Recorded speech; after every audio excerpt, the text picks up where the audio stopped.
Welcome back. For more than a decade, Iran has been locked in a dispute over its nuclear program with the international community. Tehran maintains it's for peaceful purposes only. Western governments point to secret facilities as proof that Iran wants to build a nuclear weapon. Now, this week, diplomats hope to reach a deal that could solve not only the nuclear standoff, but also open up wider cooperation. CCTV's Nathan King is on the story. He joins us now. That's right, Mike. Ever since the interim deal was signed last November, everything from the fight against terrorism to the divisions between Sunnis and Shiites all have been talked about getting a boost if a deal is reached between Iran and the six world powers this week in Vienna. Reaching agreement, however, could go down to the final hours.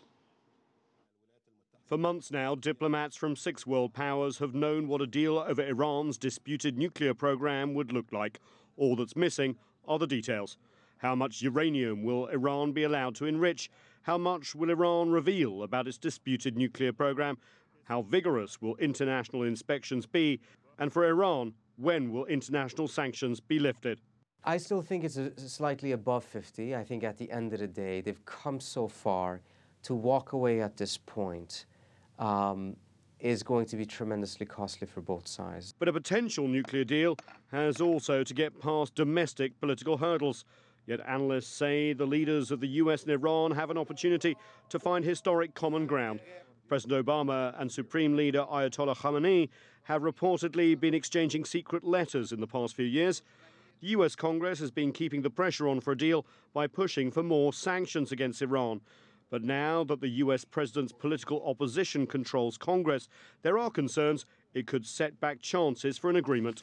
Ultimately, this infighting between the president and Congress has not added up to some sort of a brilliant good cop, bad cop game that is putting pressure on the Iranian. On the contrary, it's undermined the president's credibility to negotiate with credibility. And as a result, the president's hand and the US position actually has become weaker rather than stronger.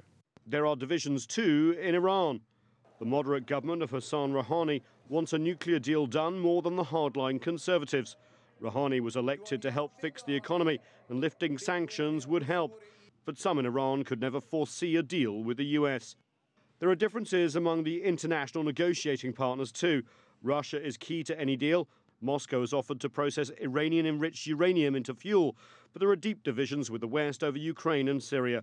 France has taken a very strong stance on Iran, wanting safeguards in any deal that would give the West a longer warning time if Tehran decides to make a nuclear weapon. And in the Middle East, both Israel and Saudi Arabia are lobbying against a deal that would allow Iran to keep producing uranium. 2 years ago, Israel warned that Iran could produce a nuclear weapon within 6 months if it decided to.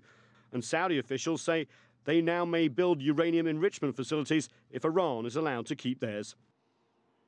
So with so many forces lining up against a deal, there has been less optimism in recent days as the Vienna talks are set to get underway.